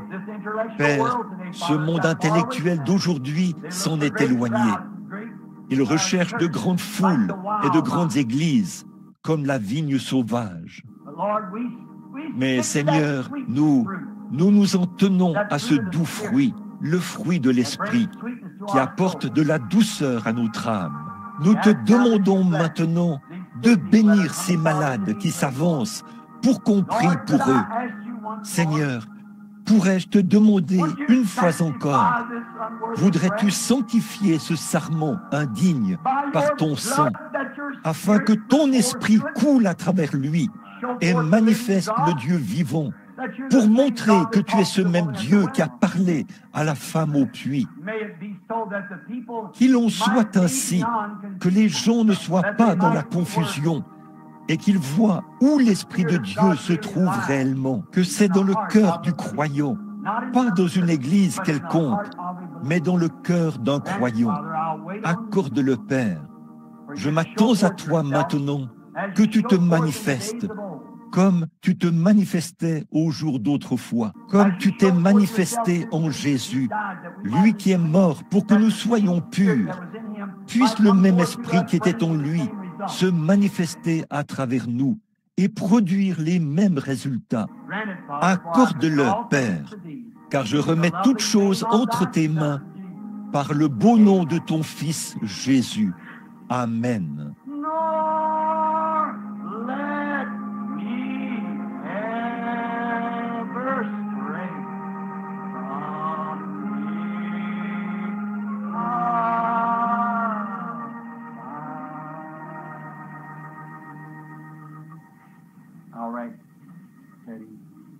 Très bien, Teddy, crois seulement. Maintenant, combien ici sont... Billy a dit qu'il a distribué des cartes de prière. Bon, nous avons dans l'Église, comme c'est bondé, seulement appelé et demandé à tous ceux qui sont des nouveaux venus parmi nous de se lever, pour que le Saint-Esprit aille parmi ces gens et opère le discernement. Comme ça. Nous l'avons fait bien des fois. Eh bien, il y a quelques semaines, quelqu'un a dit, mais ça, c'est difficile à concevoir pour les gens. Par contre, ils veulent avoir une ligne de prière. Alors combien ont déjà été ici quand le Saint-Esprit est allé dans la foule et a désigné tout le monde directement dans la foule? Certainement. Bon, j'ai dit à Billy de distribuer des cartes pour que nous puissions appeler les gens par groupe et prier pour eux, vous voyez, afin de pouvoir les prendre tous. Et donc, immédiatement après ceci, il y aura un service de baptême pour vous qui désirez vous faire baptiser. Nous vous communiquerons le lieu et l'heure dans un instant. Tout d'abord, nous avons parlé de ceci. Nous avons parlé de ce cep, de cet héritage de Dieu.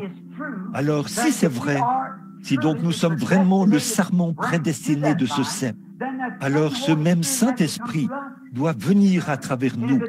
Et s'il vient, il fera la même chose qu'il a faite par lui, car il est le cep.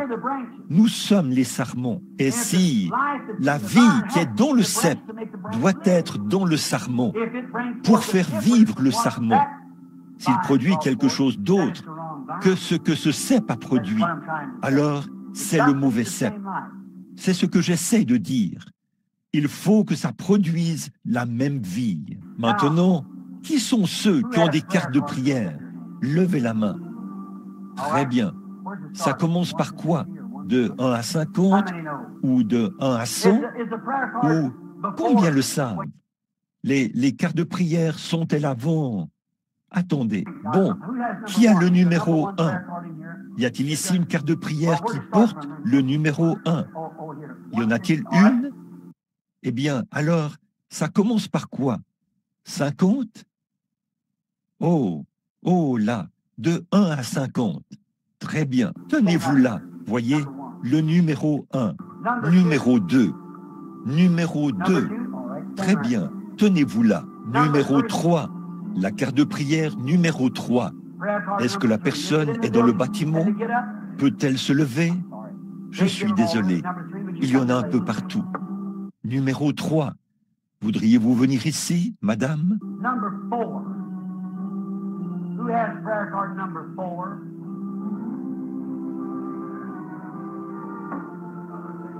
Numéro 4, qui a la carte de prière numéro 4? Allez juste là, madame. Numéro 4, est-ce que je l'ai vu? Est-ce que c'est... Qui a le numéro 4? Très bien. Number 5.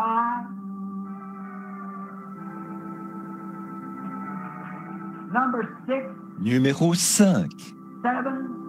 numéro 6, 7, 8, 8, numéro 8, 9. Bon, un instant là. Numéro 8, 9. Il y a des gens qui sont sortis. Alors, il se peut que ce soit l'un d'eux. Numéro 9.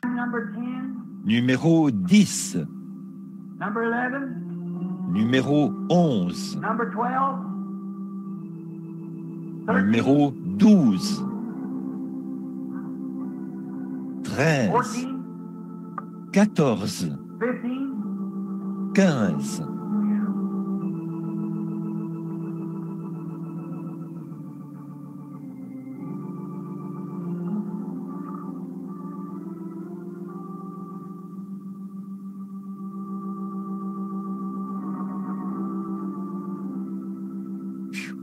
Il m'en manque 4 ou 5.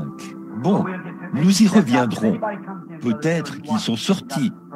Si quelqu'un entre, frère Taylor, vérifie pour voir s'il a une carte de prière là. Place la personne dans la ligne, s'il te plaît. Il se peut qu'il soit allé quelque part là derrière. Maintenant, je vais vous demander de faire preuve d'un grand respect. Soyez vraiment respectueux. Combien ici sont malades et n'ont pas de carte de prière? Voudriez-vous lever la main pour dire « Je suis malade, j'ai un besoin et je n'ai pas de carte de prière ». Très bien. Maintenant, regardez par ici et croyez. Très bien. Maintenant, frère Teddy, très lentement. Bon, si ces gens ne reviennent pas, nous pourrons continuer la ligne de prière avec un autre numéro. Mais nous allons attendre pour leur donner une place. Maintenant, voici le moment où tout ce que j'ai dit, il doit être démontré si c'est vrai ou faux. La Bible ne dit-elle pas « Éprouvez toutes choses et retenez ce qui est bon » Maintenant, si Jésus, étant le cep de Dieu, étant roulé autour du trône de Dieu, il a apporté la vie éternelle à l'Église et nous sommes les sarments de ce cep. Vous voyez, il a planté Israël en Palestine. Ça n'a pas marché. Ils sont devenus comme... Leurs fruits se sont flétris comme une veste de loup. Ils ont poussé en une nuit, puis ils n'étaient plus, ce qui montrait qu'ils n'étaient pas en règle. Ils ne possédaient pas ce qui est éternel. Mais les fruits qui sont en Jésus-Christ demeureront à toujours, forcément. Et si son esprit, cet esprit qui était sur lui, vit encore aujourd'hui, Il n'est pas une dénomination veste de loup.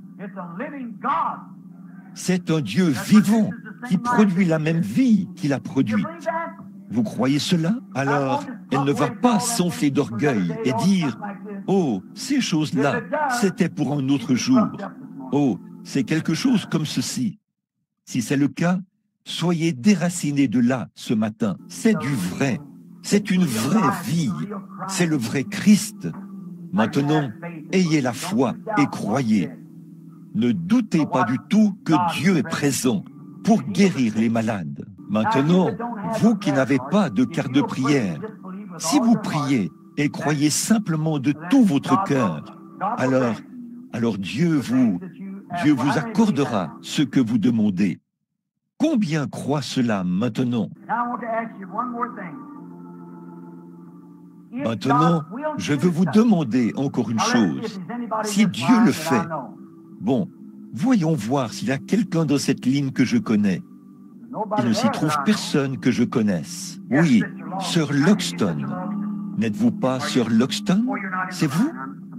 Oh, vous n'êtes pas dans la ligne. Je suis désolé. Je suppose que tous ces gens me sont inconnus, là. Est-ce vrai? Je ne sais rien à votre sujet. Levez la main si c'est vrai. Alors, comment cela a-t-il pu se faire? Comment cela a-t-il pu se faire alors qu'ils sont venus là et qu'on a simplement distribué une série de cartes de prière à tous ceux ici qui en voulaient, et même à ceux qui ont peut-être sont absents? Comment cela a-t-il pu se faire? Voilà une ligne entière où il ne se trouve personne du tabernacle. Je ne crois pas que ce soit déjà arrivé auparavant. Maintenant, à vous qui n'avez pas de carte de prière, une fois, une femme s'est frayé un chemin à travers la foule et a touché le bord de son vêtement, car elle s'est dit « Je crois ». Peu m'importe ce que le sacrificateur dit ou qui que ce soit d'autre, je crois en lui. Si je réussis à toucher son vêtement, je serai guéri. Vous connaissez cette histoire. Elle a touché son vêtement. Puis, il s'est tourné vers elle et lui a dit que sa perte de sang s'était arrêtée. Sa foi l'avait guéri. Vous savez que ça, c'est la vérité? Eh bien, il est le même souverain sacrificateur ce matin. Il est au trône de Dieu. Sa parole, c'est-à-dire ses serments, la parole de Dieu a été attachée au trône de Dieu avant la fondation du monde. Le croyez-vous? Cela a produit la vie, Jésus-Christ. Par cette vie qui a produit des serments, ils produisent la même vie qui vient du trône. Pas vrai? Alors il est là. La position de ses racines aujourd'hui est à la droite de la majesté dans le ciel. Pour produire la même vie à travers son Église, il est le souverain sacrificateur qui peut compatir à nos faiblesses. C'est vrai, n'est-ce pas? Alors croyez cela de tout votre cœur. S'il le fait, combien d'entre vous qui êtes malades dans l'auditoire l'accepteront? Vous tous? Bon, Teddy, maintenant, voici une femme qui vient de lever la main pour indiquer que je ne la connaissais pas. Et Dieu sait qu'à ma connaissance, je ne l'ai jamais vue auparavant. Peut-être qu'elle est même de cette ville, je ne sais pas. Je ne connais plus le tiers des habitants d'ici. De nouvelles personnes ont emménagé ici. Autrefois, j'allais en ville et je connaissais tout le monde. Maintenant, je ne connais presque personne, parce que les gens ont emménagé récemment. Je ne connais pas cette femme, elle ne me connaît pas. Mais si cette même vie qui était dans ce cep, qui a promis que le sarment produirait la même lignée que la même vie que produisait le cep, celui qui croit en moi fera lui aussi les œuvres que je fais. Est-ce là l'Écriture? Jean 14, 8. Très bien. Alors, si l'œuvre qu'il a faite, il s'est entretenu avec la femme au puits, elle lui a dit quelque chose qui était caché dans sa vie. Si ce matin, ce même Saint-Esprit agit dans cette église et parle à travers moi et dit à cette femme ce pourquoi elle est ici, ou quelque chose qui s'est passé dans sa vie, ou quelque chose d'autre qu'elle sait que je ne sais pas du tout. En effet, si je ne la connais pas, eh bien je ne sais rien à son sujet. Elle se tient simplement ici. Mais si ce Saint-Esprit l'accorde de manière infaillible, voici la parole de Dieu qui l'a promis.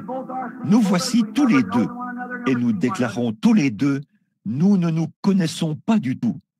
Nous ne nous sommes jamais vus. Si le Saint-Esprit le révèle, alors cette même vie qui était dans ce sarment est toujours vivante, ou dans le cep plutôt, et cela palpite dans le sarment. Puisse le Seigneur Dieu l'accorder. Maintenant, au nom de Jésus-Christ, je prends chaque esprit ici sous mon contrôle, dans l'intérêt du royaume de Dieu. Bon, maintenant, que chacun soit vraiment respectueux. Nous nous rencontrons pour la première fois, un homme et une femme. C'est un peu comme dans l'Écriture. Il se peut que Dieu ait permis ceci pour qu'au jour du jugement, les gens sachent. Il n'ait pas d'excuse. Si quelqu'un partait d'ici ce matin sans être planté en Christ, sans connaître sa bonté et sa miséricorde, sans que cela soit là, à mon avis, il aurait très peu de chance au jour du jugement. Une fois que la parole était prêchée, et si par la suite son esprit, vous voyez, prêcher quelque chose, c'est une chose. S'il est un Dieu historique, alors il s'agit juste de ce qu'il a fait dans l'histoire. Mais s'il est réellement le cep, et que nous sommes les sarments, alors le sarment en fait tout autant partie. La vie qui est dans le cep est en train de faire palpiter le sarment, voyez? Alors il faut qu'il produise la même chose. Il l'a promis. Celui qui croit en moi fera, lui aussi, les œuvres que je fais. Maintenant, si vous êtes malade, et ça, je ne sais pas, mais si vous êtes malade, je ne pourrai pas vous guérir, parce qu'il l'a déjà fait. Mais peut-être que sa présence ici vous amènerait à comprendre parfaitement qu'il est ici. Alors, cela élèverait votre foi, de sorte que vous acceptiez cela. Voyez, c'est ce que cela ferait à l'auditoire. Ce que cela ferait pour cette femme, c'est ce que cela ferait pour chacun de vous, sans exception. Alors, croyez cela tout simplement, car il était blessé pour nos transgressions. C'est par ses meurtrissures que nous sommes guéris. Nous avons été, il y a très longtemps, il y a 2000 ans, c'est à ce moment-là que le salut et la guérison se sont produits. Maintenant, vous dites, de quoi parlez-vous, frère Branham? Je vois ce que le Saint-Esprit dira. Je ne la connais pas. Et là où j'ai eu le plus de mal à tenir une réunion, c'est ici même. C'est en effet ce que Christ a dit. Un prophète dans sa propre région parmi les siens. Le voyez-vous? Il est allé vers les siens et il y a beaucoup de choses qu'il n'a pas pu accomplir. Il s'en est allé. Eh bien, ce n'est pas à cause de ce petit groupe-ci. Ce n'est pas ça. Mon Église m'aime et croit en moi. Mais ce sont les forces extérieures. Et la parole de Dieu le dit. C'est ce qu'elle dit. Mais j'attends un peu pour voir si l'Esprit de Dieu va moindre et me le faire savoir. Eh bien, elle est un esprit et elle est aussi une chair. Un de ces jours, l'esprit partira et à ce moment-là, la chair va pourrir. L'esprit retourne au Dieu qui l'a donné. Il y a un esprit qui se tient aussi ici, mais il est représenté dans un corps de chair. Maintenant, si ces esprits sont attachés à ce cep, cela produira le... Qu'arrivait-il? Quand un esprit se présentait devant Jésus et que quelque chose clochait chez cet esprit, l'esprit qui était en lui le révélait. Voyez? Et quant à cette femme, dès que cela a révélé la chose, elle a accepté et a dit, « Tu dois être le Messie. Nous savons que quand il viendra, il nous dira ces choses. » Pierre, lorsqu'il est arrivé, il s'est un peu demandé de quoi André parlait. Il disait, « C'est lui le Messie. » Et quand il est arrivé devant lui, il lui a dit, « Ton nom est Simon. Tu es le fils de Jonas. » Cela lui a suffi. Voyez, il savait qu'il ne savait pas qui il était, mais il sait qui vous êtes. Je ne sais pas qui vous êtes, mais lui, il le sait. Je ne sais rien à votre sujet, mais lui, oui. Maintenant, le voici. L'Esprit de Dieu est maintenant ici, à l'autel. Le voici. Vous avez su qu'il s'était passé quelque chose. Vous êtes ici pour un problème de nerfs. C'est vrai.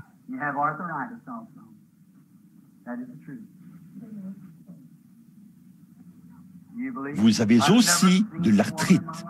C'est la vérité. Vous croyez? Je n'ai jamais vu cette femme de ma vie. Maintenant, n'est-ce pas que c'est doux, que c'est vraiment... Je sais que vous le ressentez forcément. Je le regarde en ce moment. Voyez? C'est comme une sensation de douceur. Non, je vois un homme qui se présente ici. C'est votre frère. Vous avez beaucoup prié pour lui. Je vois un homme plus jeune. Plus jeune. Il doit être un ministre. C'est votre fils. Il a un problème spirituel. Vous avez fait un long trajet pour arriver ici. Vous venez du sud. Vous venez de ce côté-ci. Vous êtes du Tennessee. Vous êtes Madame Tabor. Retournez chez vous. Votre requête vous est accordée. Dieu vous l'a donnée. Si, eh bien, je n'ai pas du tout touché cette femme. C'est le Saint-Esprit qui l'a fait. Alors, c'est la même. Est-ce que c'est de la même manière que cela s'est produit dans la Bible? Cette femme a dit, tu dois être le Messie. Or, cela ne signifie pas que moi, je suis le Messie. Cela signifie que l'esprit du Messie est ici. Nous ne sommes que des hommes et des femmes. C'est l'esprit du Messie. Alors, recevez cela. Soyez déracinés de cette vieille incrédulité et soyez plantés tout près de lui. Voyez? Maintenant, redressez-vous et dites, Seigneur Jésus, toi qui es le Fils de Dieu, le souverain sacrificateur. Frère Branham vient de dire que tu es assis là-haut dans la majesté. Tu as été prédestiné avant la fondation du monde. Tu as été immolé pour produire ces résultats. Que moi, qui suis un demi-croyant, qui essaie de croire, je puisse être amené à croire pleinement. Fais que je touche ton vêtement. Fais qu'il me parle.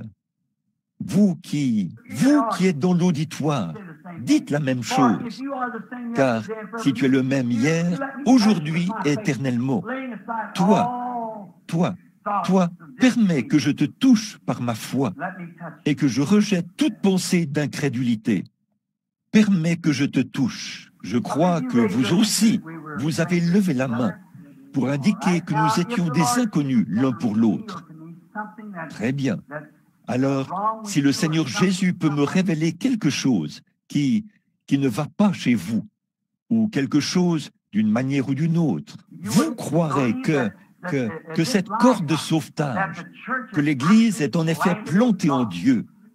Jésus a dit, en ce jour-là, vous connaîtrez que je suis dans le Père, que le Père est en moi, que je suis en vous et que vous êtes en moi. Voyez, c'est cette vie de Dieu qui coule d'un bout à l'autre par le nom de Jésus-Christ et qui descend jusque dans l'Église, vous voyez, et qui fait que nous sommes un. Nous sommes des sarments. Nous sommes ses représentants. Si vous croyez cela, ce problème au pied vous quittera. Le croirez-vous? Très bien. Vous pouvez l'obtenir. Et votre mari, qui est là, guérira aussi. Vous croyez qu'il le sera de cette hernie?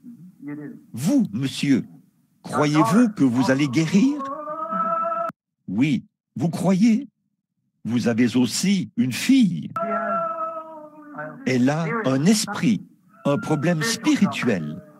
Vous venez du Nord pour venir ici. Vous êtes venu par l'autoroute. Vous venez d'Austin. Vous vous appelez Madame White. C'est ainsi dit le Seigneur. Retournez maintenant, croyez et soyez guéris. Et soyez ensuite en bonne santé.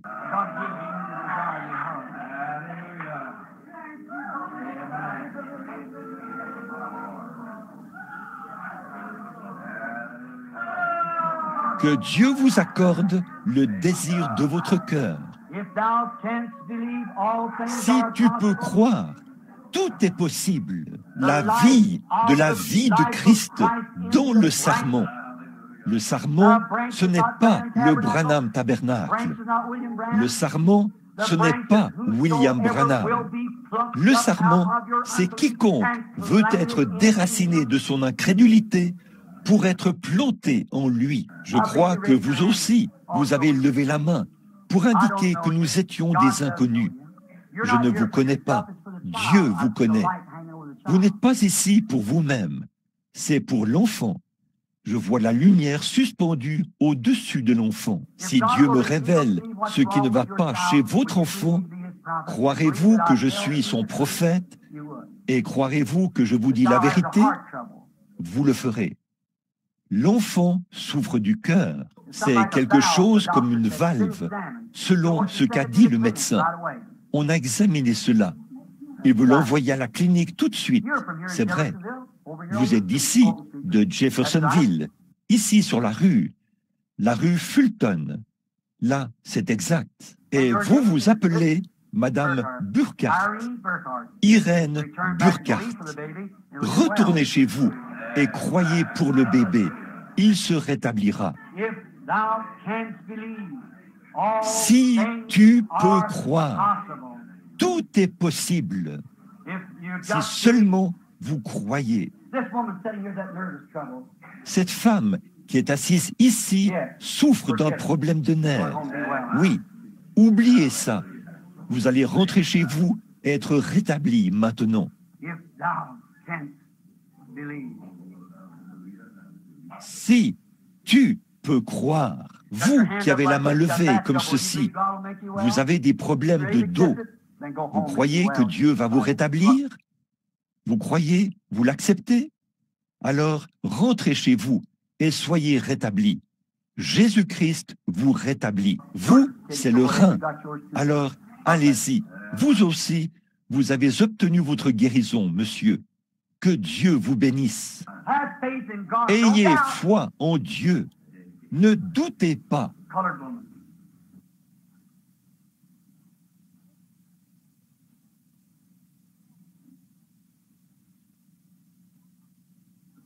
La femme de couleur.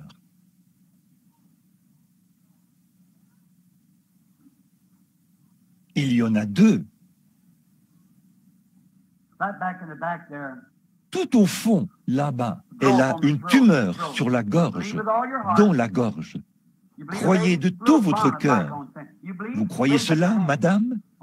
Celle qui a une sorte de petit bonnet là-bas. Vous croyez? Levez la main. Très bien. Rentrez chez vous, ça vous quittera. Il y a une femme plus jeune que celle-ci. Je ne vous connais pas. Dieu vous connaît. Vous croyez qu'il peut vous rétablir? Eh bien, retournez à New Albany, Mademoiselle Pearl Allen, et soyez rétablis. Jésus-Christ vous a guéri. Allez en croyant cela. Vous pouvez vous rétablir. Have faith in God. Do you believe with all your heart? Now, isn't Ayez foi en Dieu. Vous croyez de tout votre cœur? Maintenant, n'est-ce pas? Oh, toutes sortes de choses se passent partout dans l'heure. Si seulement vous pouvez le croire, mon ami. Bonjour, monsieur. Vous croyez en Jésus-Christ, le Fils de Dieu? Vous croyez que je suis son prophète? Vous croiriez ce que je vous dirais. Vous sauriez si c'est la vérité ou pas. Vous croyez que ce que j'ai prêché ce matin est la vérité? Vous croyez.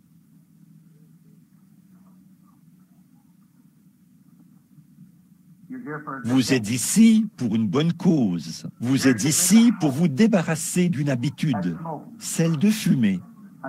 Je vous vois en train de regarder cela. est de condamner cela et d'essayer de vous tenir loin de cela. C'est exact. Si vous, écoutez, vous voulez qu'on prie pour votre femme. Elle souffre d'un genre de vertige. Monsieur Carlock, retournez à Owensboro, dans le Kentucky, d'où vous venez. N'en touchez pas une autre. Jésus-Christ vous guérit. Allez au nom du Seigneur et soyez guéris. Vous croyez? Maintenant, regardez. Cet homme qui s'avance ici, posez simplement votre main ici sur la mienne, monsieur. Votre problème de dos a disparu. Continuez simplement d'avancer et repartez par là en remerciant Dieu. Amen. Vous voulez aller manger votre dîner? Vos maux d'estomac vous quitteront si vous le croyez. Vous le croyez? Continuez votre chemin. Louez Dieu tout simplement et dites « Merci Seigneur ». Combien croient de tout leur cœur que Dieu vous bénisse? Comme ça, vous aussi, vous pouvez partir et louer le Seigneur. Dites « Merci Seigneur ». Vous avez un problème qu'ont beaucoup de gens ici, la nervosité. Ça fait que votre cœur s'emballe. Ça vous cause des problèmes cardiaques. Si vous croyez de tout votre cœur dans l'auditoire, combien de personnes souffrent de palpitations et tout? Bon, levez la main, comme ça. Regardez tout ça. Comment pourrait-on arriver à appeler tous ces gens?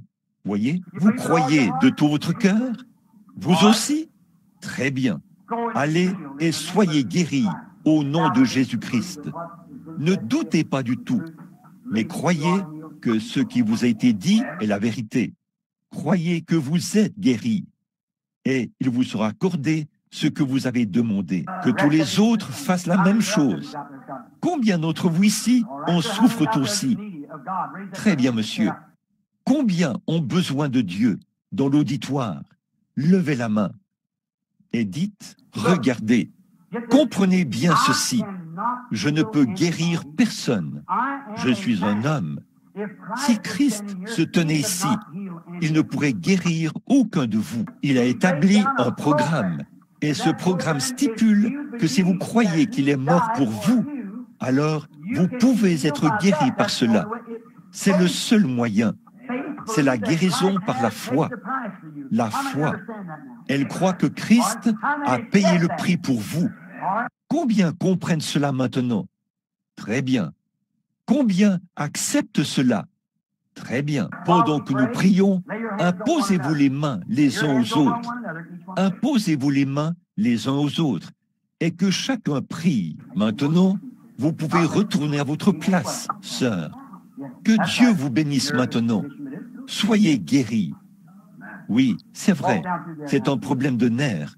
Mais ça va vous quitter. Descendez par là maintenant et voyez si ça... Vous commencez à ressentir la différence, n'est-ce pas? Voyez? Certainement, vous avez été guéri alors que vous vous teniez ici. Avez-vous remarqué comment il a descendu les marches, là, sans cela? Voyez? Maintenant, vous êtes rétabli. Vous pouvez maintenant rentrer chez vous en bonne santé. Que le Seigneur vous bénisse. Maintenant, alors que vous avez la main posée les uns sur les autres, vous voyez, nous n'avons pas beaucoup de temps. Il est presque midi. Et il y a encore un service de baptême. Sûrement les amis, la glorieuse vie de Dieu, le glorieux Saint-Esprit qui a montré de façon infaillible qu'il est présent, montre que cette vie qui vient du trône de Dieu est en train de palpiter dans les sarments pour manifester la vie. Ne croyez-vous pas ça? Alors, non, je n'ai jamais guéri aucune de ces personnes qui se sont présentées ici. C'est leur foi qui l'a fait, parce qu'on leur a dit quelque chose qui était la vérité. Si vous étiez monté ici, cela produirait la même chose. Or, vous qui êtes dans l'auditoire, il vous révèle ce dont vous avez besoin. Maintenant, pendant que nous prions, tous ensemble, priez et croyez que chaque parole est la vérité. Puis voyez ce qui va se passer. Vous serez guéris. Maintenant, priez pour l'autre personne. Ne priez pas pour vous-même. Priez pour la personne à qui vous imposez les mains et que cette personne prie pour vous. Prions l'un pour l'autre. Voici ce que dit la Bible maintenant. La Bible même qui dit « Vous ferez, vous aussi, les œuvres que je fais » a dit ceci. Voici les signes qui accompagneront ceux qui auront cru. S'ils imposent les mains aux malades, les malades seront guéris. Bon, quant à ce Dieu qui fait une promesse et qui la tient, si vous êtes planté là, près des courants d'eau, cela amène chaque présence divine de Dieu, chaque promesse, directement dans votre point d'attache. Vous êtes un arbre planté près des courants d'une seule eau. Cette seule eau, c'est Christ, son Saint-Esprit. Il y a la guérison, il y a le salut, il y a la joie, il y a la longanimité, la douceur, la bienveillance, la patience. Toutes sortes de dons se trouvent dans ce seul précieux nom. Tout ce que vous demanderez au Père en mon nom, je le ferai. Maintenant, priez au nom de Jésus pour la personne à qui vous imposez les mains. Je vais prier pour tous, pour vous tous, que le Saint-Esprit qui est présent maintenant guérisse chaque personne.